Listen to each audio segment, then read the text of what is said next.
시작. 믿음이 강한 우리는 마땅히 믿음이 약한 자의 약점을 담당하고 자기를 기쁘게 하지 아니할 것이다.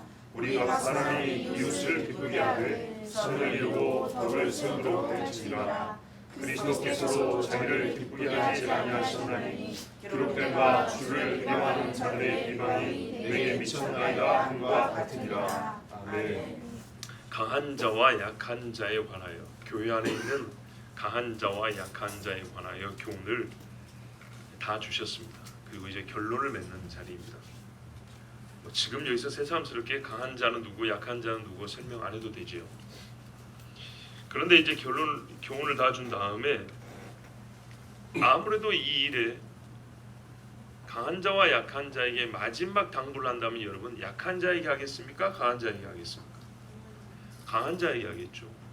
왜요? 약한 자는 같은 당부를 해도 이거를 지키는 게 조금 더 어렵습니다.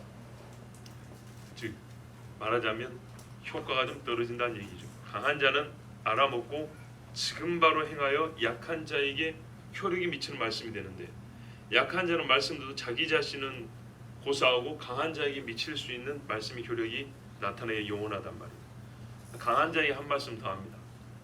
그런데 이 안에 그러니까 네가 좀 세니까 네가 좀 먼저 해라, 우리 일반적으로 하는 말투로 그런 말만 있는 게 아니고, 사실은 강한 자에게 당부하는 이유는 보다 깊은 것을 가르쳐주기 때문입니다. 가르쳐 주어야 하기 때문입니다. 보다 이 강한 자와 약한 자 문제에 있어서 지금까지 말하지 않았던 제일 깊은 것이 있는데, 이거를 당부하면서 결론을 짓긴 해야 되겠는데, 약한 자에게는 이걸 들려주기가 좀 어렵고, 강한 자에게 이 말씀을 주어야 강한 자가 듣고 깨닫고 약한 자에게도 도움이 되고, 또 본인도 더 깊은 깨달음과 은혜 안에 들어갈 수 있기 때문에 오늘 사도는 강한 자에게 마지막 당부를 하면서 말씀을 맺습니다. 자, 보십시오. 강한 자는 일단 예수 믿은 지 좀 오래된 자들인 경우가 많죠. 많이 배운 사람이 많고 깊은 교제를 경험했고 하나님과요, 다양한 은사 체험도 있고, 또 남들은 다 이해할 수 없는 자기만의 어떤 놀랍고 신비로운 연단까지 받은 자들이 많습니다. 그렇다면 약한 자들과 같이 우리 같이 배웠으니까 이제부터 둘이 한번 시작해 볼까? 이런 것보다는 내가 먼저 앞서서 시작하겠다, 이런 게 정상이죠. 이게 이치에 맞는 일입니다. 자, 그래서 강한 자에게, 우리 강한 자고 바울이 자기까지 포함해서 우리가 먼저 믿은 자, 오래 믿은 자, 하나님의 큰 신비를 경험한 우리가 먼저 앞서서 행해야 되지 않겠느냐, 이렇게 권면을 시작하는데요. 이 말씀은 갈라디아서 6장의 말씀과 맥을 같이 합니다. 갈라디아에서 보면 굉장히 큰 책망으로 시작합니다. 쉽게 말하면 강한 자로서 바울이 약한 자인 갈라디아 교인들을 아주 책망합니다. 일단 여기서 우리가 약한 자에게는 책망도 필요하다는 걸 알 수가 있습니다. 그리고 복음을 다시 가르쳐줍니다. 로마서와 갈라디아서는 분량의 차이는 있지만, 어떻게 보면 갈라디아서는 물론 상황적 면은 조금 다르긴 하지만 로마서의 추격행위를 할 정도로 복음의 정수를 담고 있는 서신입니다. 근데 복음을 다 가르쳐준 다음에 끝에 가서 뭐라 하느냐면 6장 2절부터 5절에 너희가 짐을 서로 지라 그리하여 그리스도의 법을 성취하라. 자, 이 법은 복음이죠. 복음을 성취하려면 짐을 서로 지랍니다. 만일 누가 아무것도 되지 못하고 된 줄로 생각하면 스스로 착각하지 말란 말입니다. 스스로 속임이라. 각각 자기의 일을 살피라. 그리하면 자랑할 것이 자기에게는 있어도 남에게는 있지 아니하리니. 무슨 말이냐면 남에게 자랑할 거라고 생각했는데 기껏해야 자기 혼자 착각인 정도지 남한테는 실제로 자랑할 만한 것이 없는 주제라는 걸 알 수 있을 것이다. 각각 자기의 짐을 질 것이라. 그래서 목적은 서로 짐을 지는 건데, 서로 짐을 지기 위해서는 먼저 자기의 짐부터 질 줄 알아라. 이렇게 이제 교훈을 줍니다. 자, 어쨌든 복음을 들은 자는 어쩐다고요? 자기 자신을 돌아볼 뿐만 아니라 서로 돌아보아야죠. 그래서 이웃의 짐을, 약한 자의 짐도 같이 지라. 이게 갈라디아 교회에 준 복음의 마지막 결론이기도 합니다. 그럼 예수 짐을 지라 그랬지 이웃의 약한 자를 그 자체 짐이라고 여기란 말은 아닙니다. 그의 어떤 부분에 대하여 같이 책임을 지고 인내하고 관용하면서 그가 장사한 그리스도인 되기까지 도우란 얘기죠. 역시 같은 맥락입니다. 오늘 말씀도 강한 자가 약한 자의 약점을 담당하라. 이거는 이 모자란 사람들 내가 어쩔 수 없이 참다 이런 말이 아니고요. 원래 집을 질 때 먼저 짓는 부분이 있고 나중 짓는 부분이 있고 강한 부분이 있고 약한 부분이 있듯이 강한 자가 넓은 마음과 관용으로 연약한 자가 자라기까지 수고하고 인내하고 옆에서 도와주는 것, 이것은 그냥 불만을 억누르는 정도가 아니라 정말로 그 사람이 함께 자라서 그리스도의 집으로 온전히 세워지기를, 함께 기뻐하는 것을 목적으로 하여 그의 부족한 부분을 담당하라, 이런 말입니다. 이게 갈라디아 교회 주신 말씀과도 통하는 그런 말씀이죠. 그래서 2절에 보면 우리 각 사람이 이웃을 기쁘게 하되 선을 이루고 덕을 세우도록 할지니라 그랬습니다. 자, 신자는 자기가 아니라 이웃을 기쁘게 하는데 힘쓰는 자라. 이건 공리입니다. 항상 옳은 이치입니다. 신자는 자기가 아니라 이웃을 기쁘게 한다. 공리로 받아들여야 됩니다. 강한 자가 약한 자의 어려움을 담당한다면 얼마나 어려운 일이 많겠습니까? 괴로운 일이 많겠죠. 그렇잖아요. 우리가 학교에서 체육대만 해도 운동 잘하는 애가 못하는 친구 데리고 가려면 힘들잖아요. 그런데 영적으로도 강한 자가 약한 자를 데리고 앞으로 나가려면 힘들죠. 예, 힘든 겁니다. 그렇지만 그 일을 왜 하냐? 내가 어쩔 수 없이 하는 것이 아니라 그 이웃사람을 기쁘게 하라는 하나님의 공리의 법칙에 따라서 이 일을 하는 겁니다. 이건 위선이 아니라 오래 참음과 진실한 사랑입니다. 왜냐? 14장 15절에도 보면 그리스도께서 대신하여 죽으신 형제를 네가 음식으로 망하게 하는 것이 옳지 않다 했습니다. 보십시오. 내가 강하니까 나는 마음대로 먹겠다 해버리면 그리스도가 대신하여 죽은 형제를 내가 망하게 하는 거죠. 그러니까 그리스도가 대신하여 죽으신 형제라는 의식이 있기 때문에 이 사람을 기쁘게 하는 것이 그리스도인의 모든 공리, 공적인 이치요 법칙으로서 받아들여져야 합니다. 하지만 여러분, 이 말씀에는 단서가 있습니다. 제한 조항이 있습니다. 뭡니까? 선을 이루고 덕을 세우도록 할지니라 그랬어요. 원문에는 덕이 없습니다. 그냥 세워준다는 말입니다. 선을 위하여, 이 번역이 좀 그런데요, 목적은 선을 위하여 이웃을 세워주어야 한다는 말입니다. 그러니까 내가 이웃을 기쁘게 하는 일인데 그것이 선을 목적으로 함이 아니라면 본문에서 말하는 이웃을 기쁘게 하는 것이 아닙니다. 이게 제한 조항입니다. 만일에 여러분 그냥 우리가 이 앞부분만 그리스도인은 이웃 생각을 해야 돼 라고 해버리면 어떻게 되죠? 이게 하나의 그냥 보편윤리가 되어버리면 우리가 쓰레기만 줘도 착하다 하고 내 도시락만 나눠 먹어도 참 선한 일 아니겠습니까? 그런데 여러분, 만약에 깡패가 주먹질해서 사람 돈을 뺐는데 그 옆에서 내가 망을 봐준다, 이웃을 기쁘게 하기 위해서, 말이 돼요 안 돼요? 안 되죠. 한 이웃은 지금 돈을 뺏기고 있습니다. 맞고. 그런데 자기가 취사 선택했다, 이 이웃을 위하여, 분명히 이웃을 위하더라도 선을 위함이 목적이라고 그랬습니다. 자, 이웃을 기쁘게 하되 선을 위함이라는 대목적 안에 들어있는 이웃의 기쁨입니다. 이렇게 됐을 때 어떻게 되냐? 그 사람이 세워진다 했습니다. 어떤 의미가 있죠? 집으로 세워진다는 뜻이 있습니다. 그리스도의 몸, 우리가 그리스도의 집으로 함께 지어져 가는 이라고 했다고요. 함께 지어져 가기 위해서는 이 사람을 기쁘게 하되 자기 육정에 따른 일에 기쁘게 하는 것이 아니고 선을 이루게 함에 그를 인도하여서 그가 차츰차츰 선을 행하는 자기 자신을 보고 기뻐하기 이르는 그 일에 강한 자와 약한 자를 돕는 것입니다. 그런데요, 이 뒷부분을 일반적으로 별로 보고 싶어 하지 않습니다. 여러분, 우리가 신앙이 크지 아니하고 약한 자들은 어디서 바로 티가 나냐면 이런 말씀들을 읽을 때 딱 앞에서 멈춰버린다는 겁니다. 우리가 각각 이웃을 기쁘게 하되 여기서 멈춰버리고 뒤에 선을 이루고 덕을 세우도록 해야 한다, 이 말씀은 잘 안 봅니다. 이게 바로 약하다는 특징입니다. 그래서 목회자들도 설교할 때 이 앞부분을 지나치게 강조하면 어떻게 되냐, 예배에 맞춰놓으면 서로 어떻게 하면 오늘 집에 돌아가기 전에 착한 일 한번 하고 돌아갔다는 소리 한번 들을까, 집에 돌아갈 때 각자 돌아갈 때 누구 집사 오늘 설교 듣고 나 가는데 뭐 하나 줬어. 이렇게 하고 좋은 영혼을 남기고 집에 돌아갈까? 이렇게밖에 안 되는 거예요. 뒤에 말씀을 절대 잊으면 안 됩니다. 이웃을 기쁘게 한다는 것은 이웃이 신자인 조건 한에서입니다. 우리는 지금 불신자를 얘기하는 것이 아니고 교회 안에 강한 신자와 약한 신자 사이의 이야기를 하는 겁니다. 그러면 여러분, 약한 신자를 언제까지나 약한 신자로서 용인하기 위해서 이 말씀이 필요하냐? 아니죠. 그를 강한 신자 되게 하는데 지금으로서는 버튼하나 누른다고 되는 얘기가 아니기 때문에 그를 정말로 강한 신자가 되게 하기 위하여 현재 강한 자가 무엇을 해야 되느냐를 가르쳐 주는 겁니다. 그리스도인이지만 잘 알지 못한 자, 연단과 훈련이 부족한 자는 기다리며 함께 천천히 걸어주는 시간이 필요합니다. 서로 짐을 지는 것이죠.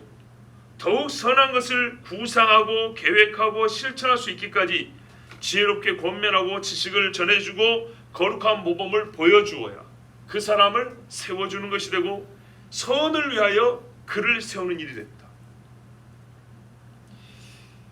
그런데 이 말씀은 많은 신자가 실제로 연약하기 때문에 이 뒷부분의 말씀에 집중하지 못한 결과 우리 안에 어떤 폐단과 오류가 나타나는가 하면 몇 가지가 있는데 그 몇 가지를 오늘 좀 짚고 넘어가야 되겠습니다. 왜냐하면 구체적으로 어떻게 해야 연약한 자를 세워주는가 뿐만 아니라 연약한 자가 자기 자신을 돌아볼 수 있는 시간이 필요하게 된다. 이런 말씀은 주로 강하다고 생각하거나 강한 자로 여겨지는 사람들이 이게 위주로 듣게 돼 있고요. 약한 자들은 자기 스스로 이걸 그냥 남 이야기로 들을 수 있거든요. 그런데 우리가 성경에 보면 어느 한편으로 말할 때는 그 감추어진 반대편의 이야기도 그 속에 들어있는 것을 항상 읽어야 됩니다. 어떤 폐단, 그래서 주의해야 될 게 몇 가지 있는데 첫 번째는 뭐냐면 사람이 자기의 죄와 허물이 드러날 때마다 자칭 약한 자가 되어서는 안 된다는 것입니다. 분명 말씀 모르게 돼 있어요. 강한 자가 약한 자의 짐을 지어주라. 그렇죠. 세워주라. 약한 자의, 여기서 이웃은 약한 자니까 약한 자를 기쁘게 해야 한다. 이렇게만 말을 되니까 어떻게 해요? 누가 강한 자가 되고 싶어 하겠어요? 안 그렇습니까? 약한 자인 경우에 계속 약한 자로 있고 싶지 않겠습니까? 심리학자는 아닌데요. 사람의 심리가 그래요. 충분히 오래되었음에도 불구하고 경건에 이르길 연습하지 아니하고 하나님의 말씀에 대한 사랑이 없음으로 말미암아 아직도 어린아이에 머물러 있는 자신에 대하여 자기 변명의 일환으로 나는 약하니까 못해요 라는 식으로 변명하거나 또는 여기서 지나치면 어떤 경우가 있냐, 그래 강한 놈들끼리 잘해봐. 자, 이런 일이 있습니까 없습니까? 있어요. 믿음 좋은 것들끼리 뭐 하는 거지 뭐 우리같이 믿음 약한 사람들이야. 이게요 얼마나 악한 소리인가 봐보세요.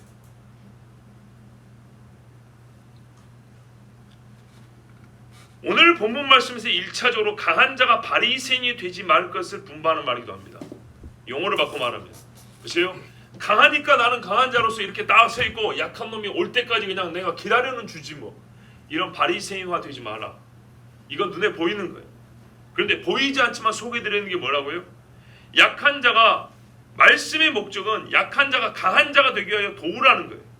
근데 인간들은 약한 자로 있고 싶어요. 그러면 약한 자로 있고 싶을 때 약한 자가 쓰는 전법 중에 하나 뭔지 아십니까? 강한 자를 바리새인으로 만들어버리는 거예요.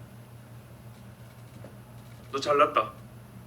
너희는 믿음 좋으니까 너희끼리 그리 해. 그러면서 그 사람한테 자기가 피해를 받은 사람으로 해서 나는 피해자니까 약한 자에서 벗어나지 않아도 되는 거예요.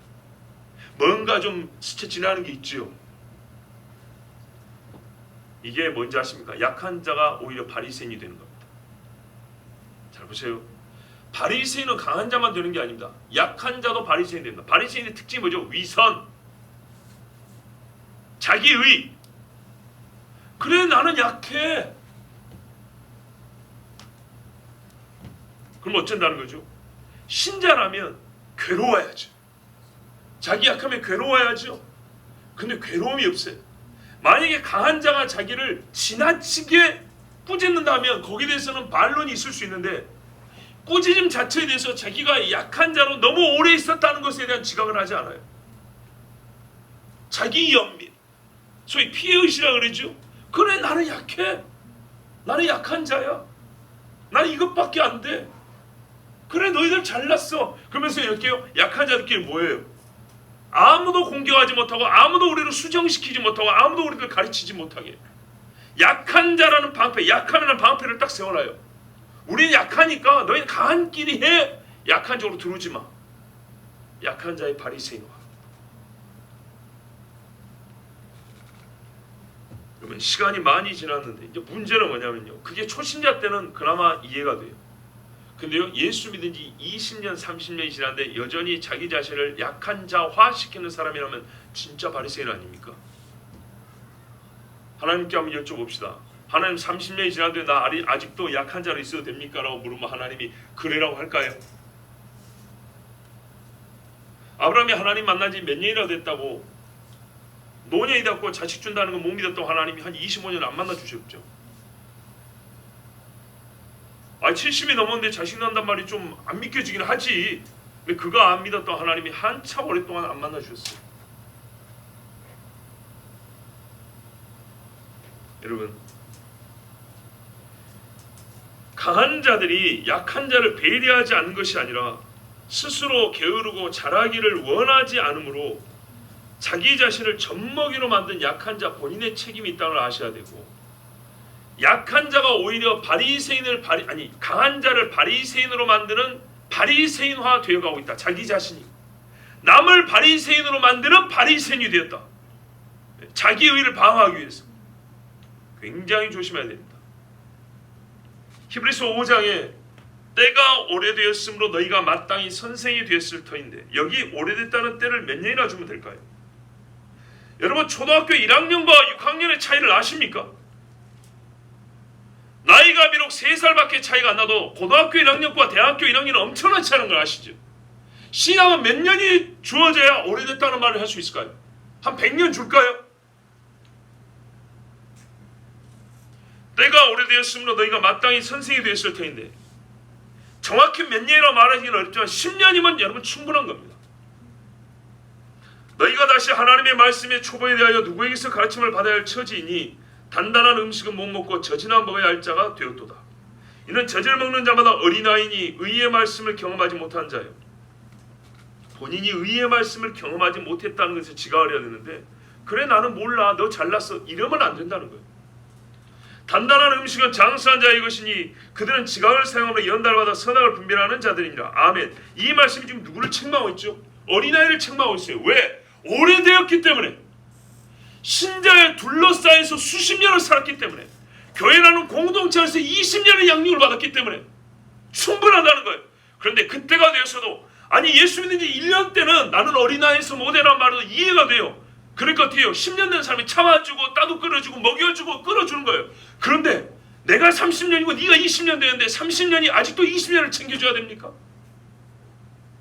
근데 그 밑에 이제 예수 믿은 지 5년밖에 안 된 애가 30년치 믿는 사람보다 더 커버렸어. 그럼 그 사람들 보기에는 어쩔 거예요 이제? 얼마나 창피합니까? 그런데 항상 어떻게 해요? 그래 니들은 잘났고 나는 어린아이야? 이게 바리새인이에요. 무슨 말이에요? 안 변하겠다는 핑계예요. 나는 아무 말 하지 말라는 자기 방어예요.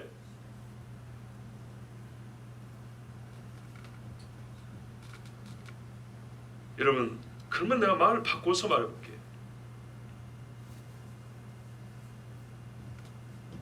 그렇게 맨날 욕이 얻어먹을 것 같으면 누가 강한 자들이 하겠어요? 강한 자가 세워주기 위해서 하는 말도 네 잘난 말로만 들으면 누가 강한 자도 이렇게 하겠어요? 강한 자 돼가지고 졸지에 바리새인 되어버리는데 차라리 안 크고 있는 게 낫지.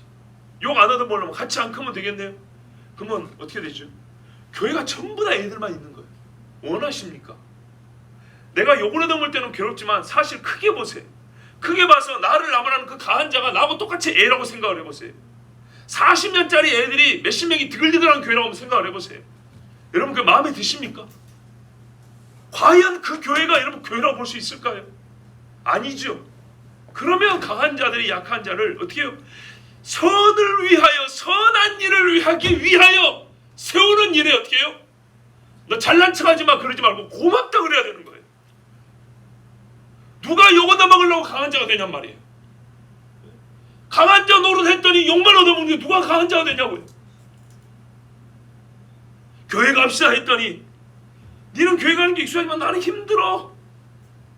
그래도 예수 믿는 사람은 예배를 드려야 됩니다 했더니 아 니는 잘난 믿음이고 나는 그래 그냥 내버려. 누가 권면하고 싶겠어요? 고맙습니다. 내가 미쳐주면 빨리 챙겨서 나갈게요. 이래야지. 여러분 약한 자는 아무것도 못하는 100% 불능자를 약한 자랍니까?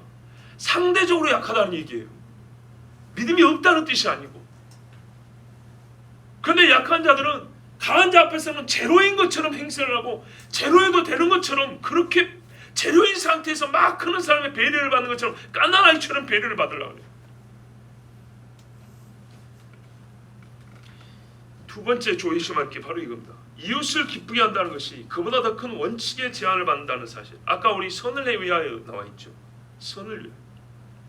에베소서 2장에도 보면 뭐라고 했냐면 우리가 믿음으로 말미암아 하나님의 은혜로 구원을 받았는데 이는 하나님께서 창세전부터 준비한 선한 일, 하나님이 기뻐하신 선한 일을 행할 능력을 얻게 하려 함이라고 그랬어요.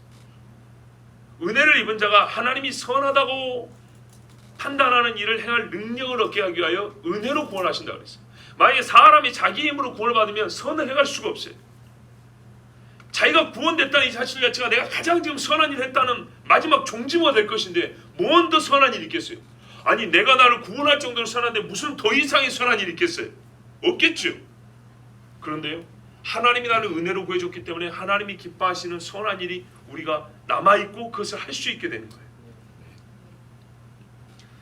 사람이 여러분 아무리 좋은 의도를 가지고 이웃을 대한다 하더라도 하나님이 기뻐하시는 일이 아니고 하나님의 더 큰 기쁨을 위하여라면 이웃의 기쁨은 때로 후순위로 밀리거나 배격되어야 할 때도 있습니다.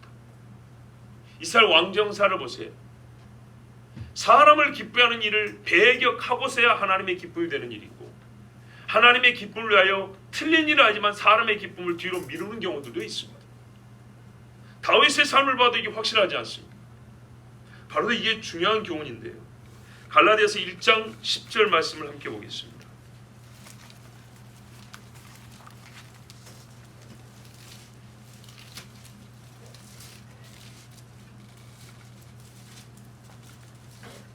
같이 읽습니다.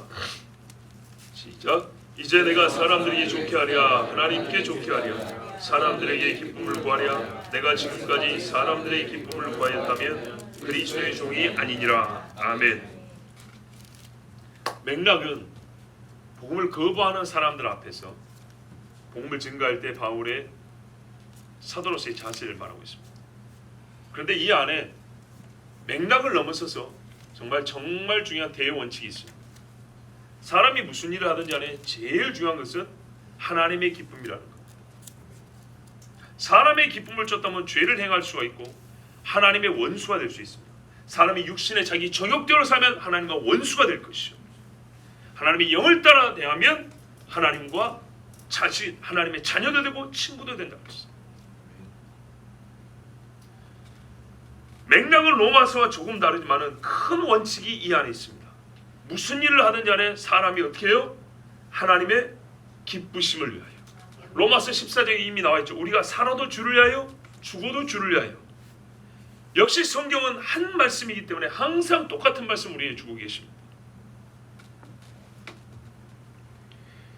대원칙으로서 우리가 하나님을 기쁘게 하시지 않는다면 이웃을 기쁘게 하는 것을 미룰 수도 있고 혹은 배격해야 될 때가 있습니다. 오히려 그것이 이 약한 이웃이 하나님의 뜻을 깨닫고 자라게 하는 데 도움이 됩니다. 여러분, 복음을 불신 가족에 증거해 보세요. 기뻐합니까? 입에 거품을 물고 물건을 던지기까지 하면서 싫어합니다.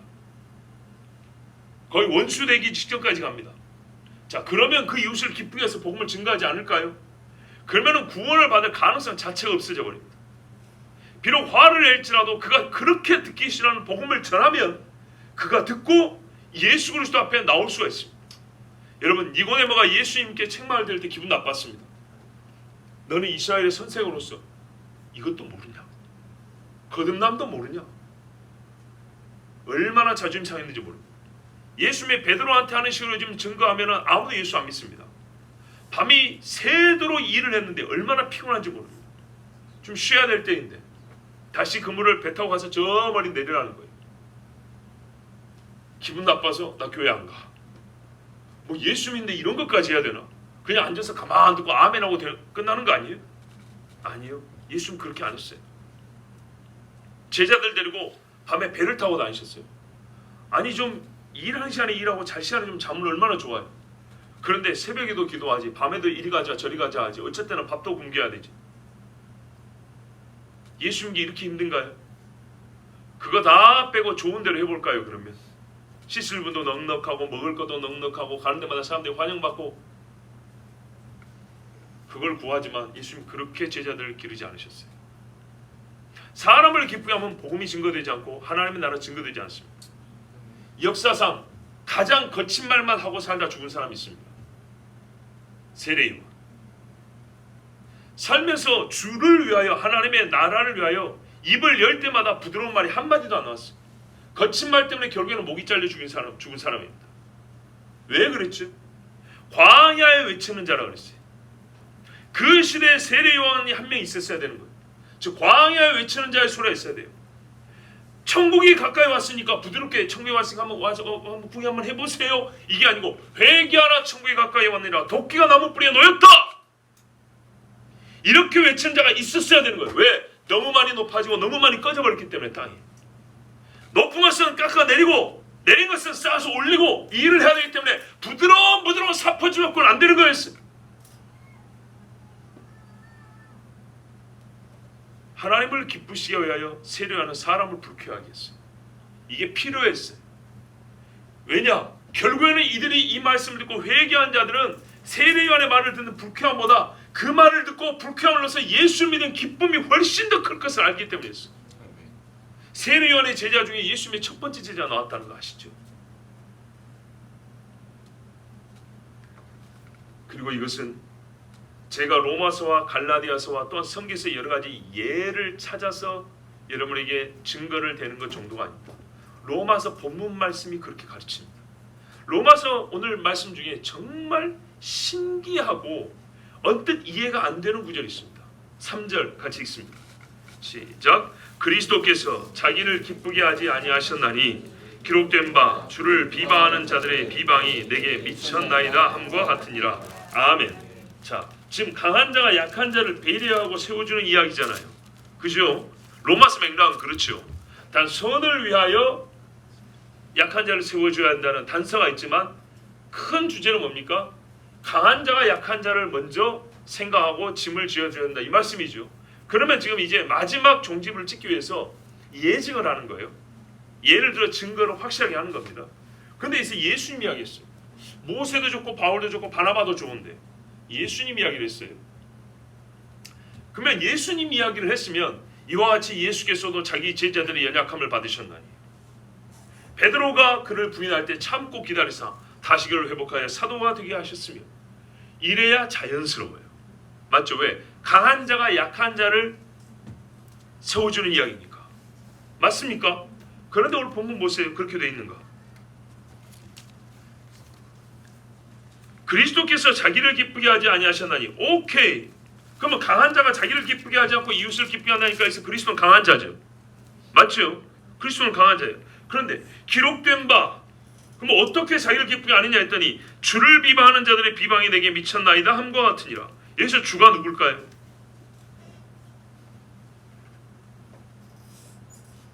저를 보세요.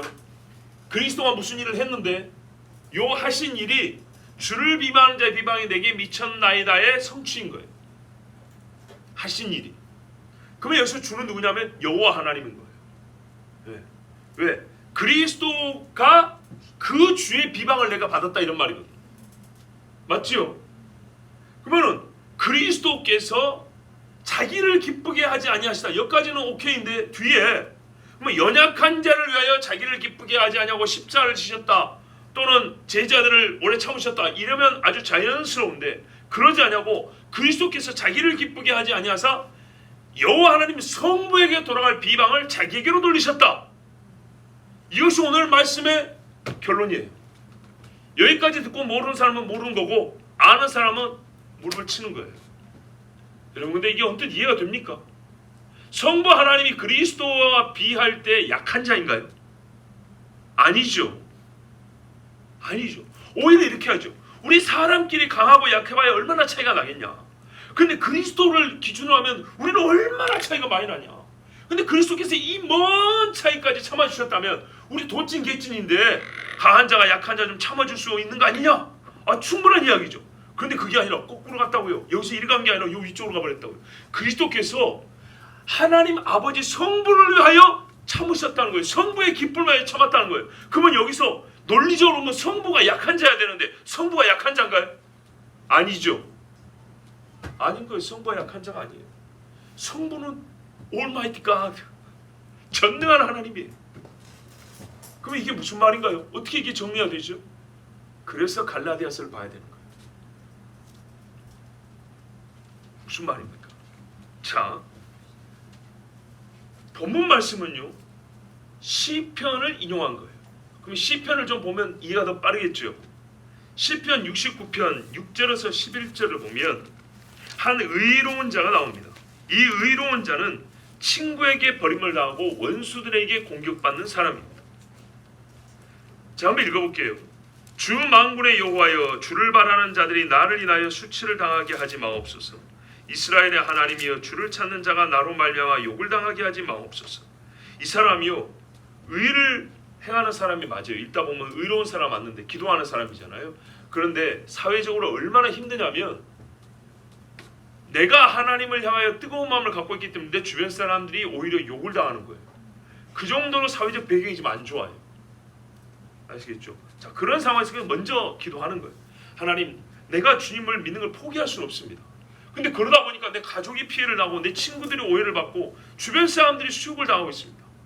이런 일은 좀 막아주십시오. 이렇게 간구한 다음에 그 뒤에 뭐라고 합니까? 7절에 보면 내가 주를 위하여 비방을 받았사오니 수치가 나의 얼굴에 덮였나이다. 내가 나의 형제에게는 객이 되고 나의 어머니의 자녀에게는 낯선 사람이 되었나이다. 자, 집안에서 쫓김받는 사람 처지이죠. 9절 보세요. 아주 익숙한 구절이 나옵니다. 주의 집을 위하는 열성이 나를 삼키고 주를 비방하는 비방이 내게 미쳤나이다. 자, 예수님이 예루살렘 성전을 청소하셨을 때 제자들이 처음에 못 알아먹었어요. 근데 나중에 성령이 임하고 나서 깨달았어요. 바로 요 말씀의 성취라고 그랬어요. 주의 집을 사모하는 열심히 나를 삼켜서 비방이 내게 왔습니다 그랬어요. 자, 그런데 지금 이게 얼마나 기가 막힌 성경이 성경을 해석하는 거냐면요, 예수님이 예루살렘 성전이 강도의 소굴이 됐단 말이에요. 그래서 그 사람들에게 너희가 강도라고 지금 말한 거예요.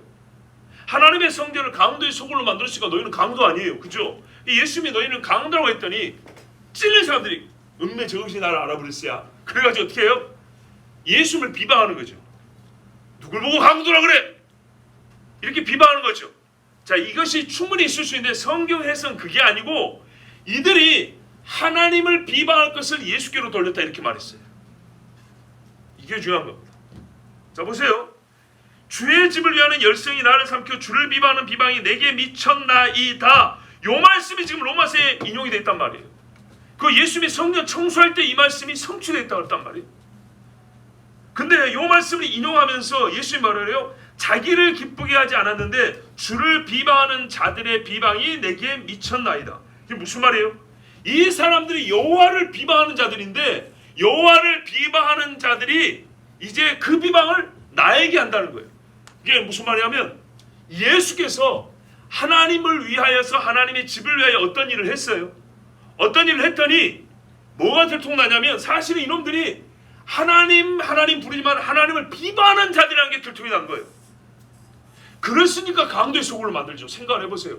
하나님을 우습게 여기고 모욕하지 않는 사람이 어떻게 성전에다가 강도의 소굴을 만들 수가 있어요? 근데 누구도 그렇게까지 말하지 않고 생각하지 못했어요. 근데 예수님이 성전을 청소하면서 이 강도놈들을 했더니 이 말은 예수께서 직접 자기들을 비난한 것이지만은 이 사람들이 예수 소리가 듣기 싫어서 예수를 공격했죠. 그렇죠. 예수님을 미워했죠. 근데 이거는 이 사람들과 강도의 소굴로 만든 사람과 예수님 사이에만 일어난 일이 아니고 사실은 이들이 하나님을 이미 비방하는 자들이었다는 거예요. 하나님을 이미 모독하는 자들이었다는 거예요.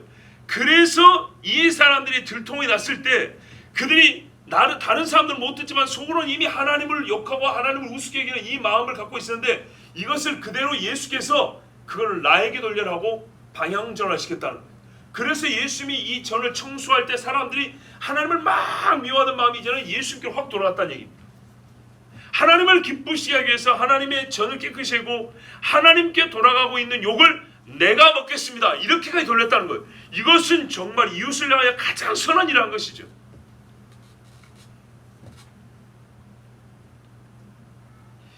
자, 여러분 이게 이상한 해석이 아닙니다. 요한복음 5장에 보면 뭐라 나옵니까? 너희가 모세의 제자라고 하지만 너희가 모세의 제자가 아니라고 했어요.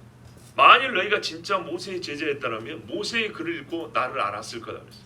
근데 너희가 하나님의 영광은 구하지 아니하고 사람의 영광을 구함으로 아무리 모세의 글을 읽고 모세의 제자라 하여도 나를 알지 못한다. 왜? 너희 마음에 하나님의 사랑이 없기 때문에. 그럼 예수님이 이걸 드러냈죠. 그럼 이 사람들 지금 뭐하고 있었던 사람이죠? 율법을 가지고 가르치지만 하나님을 모독하는 자들이었던 거예요. 근데 이 모독하는 자들이니까 지금 이들이 누구를 욕하고 있죠? 사람 보기에는 욕설이 직접 드러나지 않더라도 어우 주여 이렇게 말하면 이건 하나님이 듣기는 뭐냐면 모독하는 욕과 똑같은 거예요. 그러고 있는 거를 예수님이 들통을 드러내버렸어요. 그랬더니 이제는 어떻게 해요? 사람이 동시에 둘을 욕하기 어려운 거로 하나님을 속으로 욕하고 모독하는 그 마음이 이제 예수께로 그대로 돌아가 버린 거죠. 자, 예수님이 성전을 청소할 때 이 일이 또 일어나고 예수님의 전사에서 계속 이런 식으로 했다는 겁니다. 즉 무슨 말입니까? 예수께서 일생의 사역할 동안에 죄악된 인간들이 우상을 대놓고 섬기든 아니면 성전에서 여호와를 섬기는 척을 하든 간에 실제로는 여호와를 비방하는 가짜들이 엄청나게 많았는데 그들이 사람이 알아들을 수 없는 말 그대로 이제 영적인 언어라고 할게요. 영적인 하나님을 수없이 비방을 하고 있는데 우리는 그걸 못 듣기 때문에 몰랐어요. 근데 예수께서는 하나님이 기뻐하시는 일을 하면서 계속 그 비방을 자기에게로 돌렸다는 얘기입니다. 자, 이렇게까지 했다면 예수께서 이렇게까지 했다면 우리가 그리스도를 따르는 사람으로서 옆에 있는 이웃의 작은 것을 서로 짐을 지어주는 것이 합당치 아니하냐 그 말이에요. 또한 이게 더 큰 맥락에서 어떻게 해줘? 하나님의 기쁨을 위하여 우리가 하나님께 돌아가는 그 비방까지 돌이켜 받을 정도가 돼야 되는데, 그렇죠? 이게 더 큰 거예요. 그리스도의 기쁨을 위하여 그리스도께 돌아갈 비방을 내가 받기까지 한다면 이 사람은 응당 작은 자를 위하여 짐을 지고 그에게 돌아갈 비방을 받기까지 할 수 있다는 거예요. 그러니까 이웃을 세워지고 기쁘게 하는 게 뭐라고요? 이 사람의 돌아갈 비방을 내가 받기까지.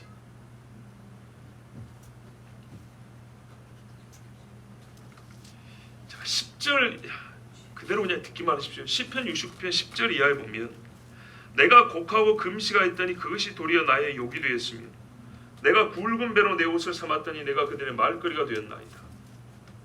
설마 우리 교회에 이런 분이 없기를 바라고 없자 생각하는데 우리 뒤에 금식기도표 붙여놓죠. 한 번도 억지로 하라는 적이 없고 안 했다고 욕한 적도 없어요. 그런데 안 한 본인이 약한 자가 어떻게 해요? 강한 자를 오히려 정죄하듯이 말한 거예요. 뭐 금식만 하면 다 해요? 그럼 뭘 해야 되죠? 어려울 때? 뭘 그럼 대신 하시면 돼요. 금식한다고 누가 자랑했습니까? 자랑하는 거 조용히 다 금식합니다. 그런데도 오히려 뒤에서 말을 해요. 욕을 해요. 그러면 여기서 뭐예요? 나는 누굽니까? 주를 위하여 주의 집을 위하여 열성 있는 자. 이 그리스도였습니다. 그리고 그리스도를 따르는 그리스도의 제자들이에요. 그런데 보십시오.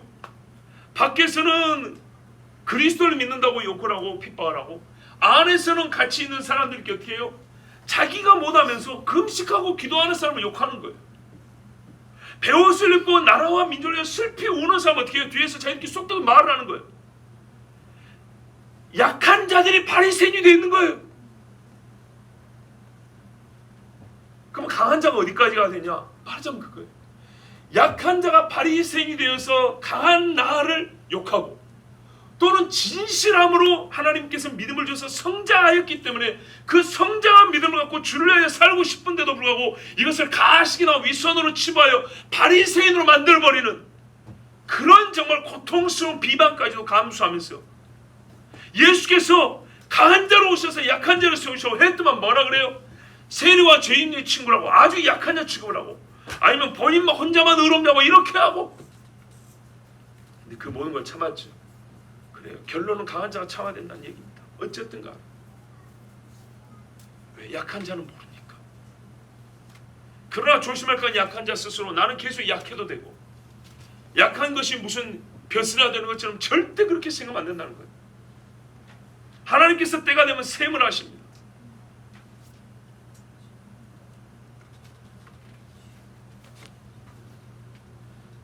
시편 말씀이 주를 위하여 주의 집을 향한 열성이라고 했습니다. 하나님의 영광을 위하여 예수님은 수치를 받기로 작정했습니다. 주의 집을 영화롭게 하고자 하는 뜨거운 심정이 그렇지 않아도 하나님을 신앙한 자들의 분노를 일으켰고, 이 분노를 자기가 담당했습니다. 여호와께 향한 비방을 자기에게 돌림으로 기쁨을 삼으셨습니다. 이것이 참으로 강한 자입니다. 이 땅에 예수님 오셨을 때, 제가 오늘 조금 왔다 갔다 하는데 여러분 그냥 전체적으로 들으시면 됩니다. 이 땅에 예수님 오셨을 때 인간 중에 예수보다 강한 자가 없습니다. 예수님이 가장 강한 자. 근데 가장 강한 자 예수님이 약한 자 죄인들에게 어떻게 대하시는지 크게 두 려 나눕니다. 기다려주고, 감싸주고, 용서해주고, 저주하고 정죄하고 책망한 두 부려 나눕니다. 맞죠? 예수님 기준으로 다 약한 자입니다. 그러면 예수님이 우리에게는 참으라, 세워주라 하고 왜 자기는 자기보다 약한 자들을 저주했습니까? 그래서 제가 이게 약한 자 증후군에 빠지면 안 된다는 얘기입니다. 그냥 배려받기를 바라고 기다려주기를 바라고 언제까지나 죽을 때까지 나는 약한 자로 나는 될 테야, 약한 자가 될 테야 이러면 안 된다는 겁니다. 예수님이 자기보다 약한 자지만 정말 어린아이 같은 자들은 기다려줬어요. 감싸줬어요. 현재에서 가늠한 여인도 진짜 죽어야 되는데 살려줬어요. 그런데 바리새인들은 어떻게 했어요? 이 땅에 있으면서 저주해버렸어요. 주를 비방하기까지 하는 자들이었어요. 죄로 약한 것이 아니라 하나님의 거룩한 자를 비방하기까지 한 약한 자들은 주께서 저주해버렸어요. 여러분, 열매 없는 무화과 나무가 저주받아서 말라버렸다는 걸 기억하십시오. 어떤 데는 내가 주인이여 기다리셔서 땅을 파고 걸음을 주고 올해만 더 한번 나무를 길러보고 있습니다. 그래라 허락받는 1년이 있는가 하면 어떤 나무는 그 자리에서 저주받아 말라버립니다.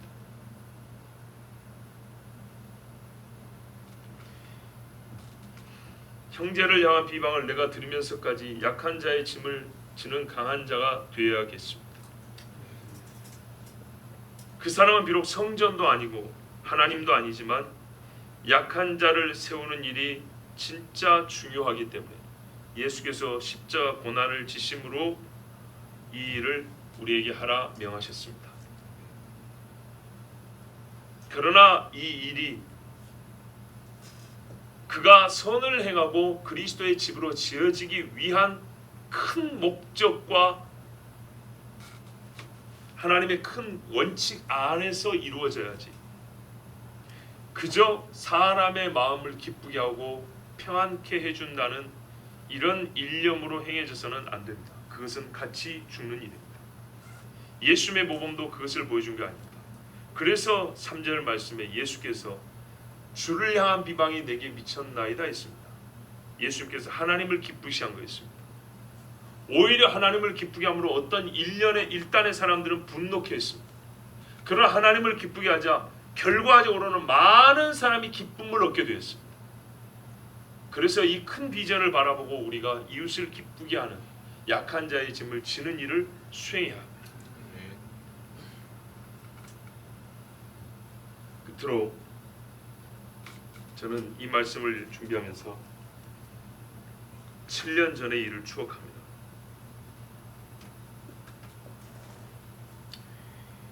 7년 전에 우리 교회 처음 왔을 때 많은 부분이 약했습니다. 지금은 많이 강해졌냐 그런 뜻이 아니고 상대적으로 여러 가지가 약했어요. 근데 당회 중에 한 장로님이 전교인 수련회가 있다. 우리 교회는 전교회 수련회를 갔던 교회다. 이렇게 말씀하셨어요. 그 말씀을 듣고 아주 기뻤습니다. 그래서 일사천리로 일이 진행됐습니다. 왜냐면 제가 와가지고 당회를 한 게 6월부터 당회를 냈단 말이죠.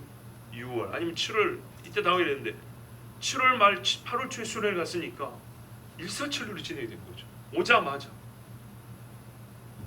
그래서 그 수련회 처음 갔는데 우리 고향으로 왔어요. 그때 외부 교인까지 포함해서 24명 갔습니다. 전체 24명. 2년 후에 같은 장소를 수련할 때 여러분 50명이 넘게 한 거 아시죠? 배가 넘었어요. 숫자가 중요한 게 아니고 그때 일단 7년 전 그때 정교회 수련회가 있었다는 걸 소리를 듣고 너무 기뻐서 갑시다 하고 갔어요.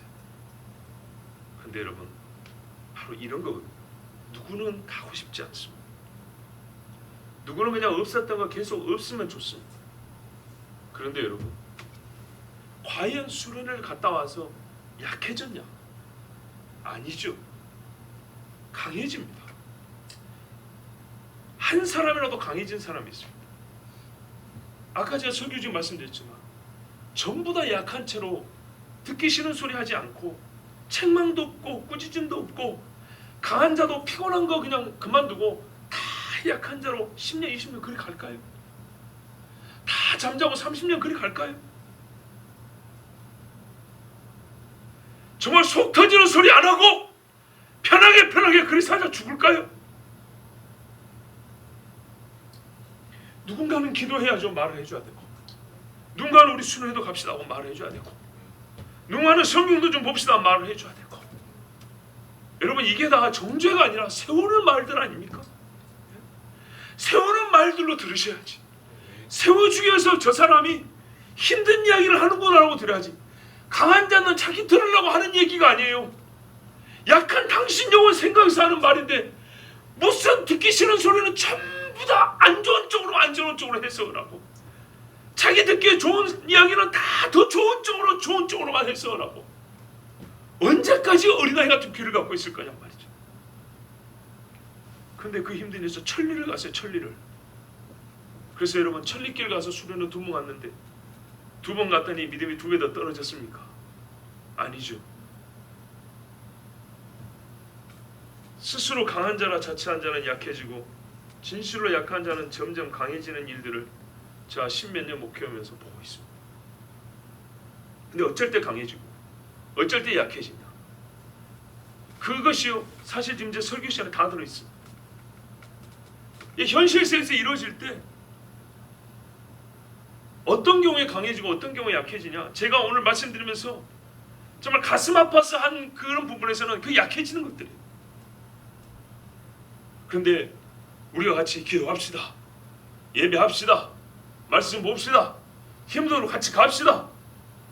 여러분 이렇게 해서 강해지지. 일이 안 하고 그냥 당신을 기쁘게 하고 그냥 배려해가지고 강해지는 법은 절대 없어요.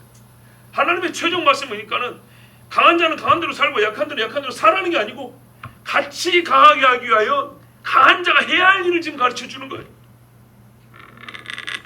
그런데 약한 자는 어느 정도로 약하냐면 강한 자가 자기를 같이 강하게 하기 위하여 지금 데리고 가려고 수고했다는 것도 모를 정도로 약한 게 문제예요. 그러면서 이 약한 것을 자기 무기로 삼다는 거예요. 그런데 이런 경우에 다툼이 일어나고 불화가 일어나기 때문에 강한 자들 어떻게 해요? 제가 신앙생활 제일 안타까운 뭐냐면 강한 자들 지켜버리는 거예요. 지쳐요. 그리고 본인에게도 힘든 일이 있었죠. 그러면은요, 사람들은 기억력에 굉장히 많은 의지가 의존합니다. 의지가 기억력에 의존을 해요. 약한 자들 했던 게 기억이 남아있거든요. 나도 약한 자 되려고 가버린 경우가 있어요. 실제로 있어요, 없어요? 있어요, 있어. 나는 현실이 아니고선 설교 안 합니다. 성경에 없는 이야기나 성경에 가르치지 않는 원리를 갖고 현실에 적용하지 않습니다. 실제로 있어요. 그래서 조심하라는 거예요. 약한 자를 세워주기 위해서 이 말씀을 주셨으면 강한 자는 열심히 짐을 나눠주고 약한 자는 감사함으로 받으라는 거예요. 그런 일을 위하여서 때로는 숨겨놨던 정말 잘간 칼이 있어요. 환부를 드러내기 위해서, 또 남을 데리기 위해서 준비한 이 보따리도 있어요. 연약하니 업고 가려고. 그러다 엎혀서라도 가세요. 그렇게 해야 그리스도의 몸으로 같이 지어져 가는 것입니다. 그래서 7년 전에 시작한 우리 교회 수련회, 그리고 단기 선교, 또 여러 기도회들 얼마나 귀한지 몰라요. 여러분 별거 아닌 것 같죠? 근데 하나씩 하나씩 없었다고 생각하세요. 여전도의 기도회 모임 없어, 수련회 없어, 단기 선교회 없어, 청년들 성경 공부 없어, 찬양팀도 힘들고 피곤하니까 없어, 성가대도 없어. 다 하나씩 다 빼보세요. 뭐가 남는가? 껍데기하고 뼈만 남는 거예요. 이 모든 것들이 하나하나 볼트가 되고 너트가 되고 기둥이 되고 벽돌이 되고 철근이 되어서 서로가 서로 지어져가는 그리스도의 집이 되어가는 것입니다. 그럼 여러분, 약한 자는 강해지기를 힘쓰시고 강한 자는 약한 자가 선을 행하기에 강해질 수 있도록 부지런히 도우십시오. 이 일은요, 예배당에 처음 만나서 인사하는 것부터, 그리고 극단에 이르는 연단에 정말 하나님이 우리의 입에서 단내가 날 정도의 연단을 주실 때도 있어요. 그때 또 강한 자가 약한 자를 돕고, 만나서 인사할 때부터 강한 자가 약한 자를 돕고, 이에 대해서 우리 모두 굳건하게 세워진 그리스도의 집 되기를 바랍니다. 기도하겠습니다.